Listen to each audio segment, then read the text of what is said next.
মাত্র ৩২ ঘন্টার মধ্যে ৩বার ভূমিকম্প। শুক্রবার সকাল 10টা ৩৮ মিনিট ২৬ সেকেন্ডে একটি ভূমিকম্প অনুভূত হয়। শুক্রবারের ভূমিকম্পের মাত্রা ছিল ৫.৭।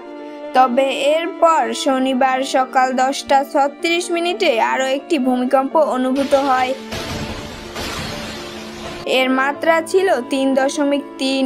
শনিবার সন্ধ্যা ৬টা ৭ মিনিটে আবারও একটি ক্ষুদ্র ভূমিকম্প অনুভূত হয়েছে। এর মাত্রা ছিল ৩.৭। শুক্রবার সকালের ভূমিকম্পটি ছিল দেশের কয়েক দশকের মধ্যে হওয়া সবচেয়ে প্রাণঘাতী ভূমিকম্প, যে ভূমিকম্পে ১০ জন মানুষ সারা দেশ জুড়ে মারা গিয়েছেন। শুক্রবারের ভূমিকম্পটির উৎপত্তি স্থান হল নরসিংদী এবং শনিবারের ভূমিকম্পটির উৎপত্তি স্থান হল নরসিংদী।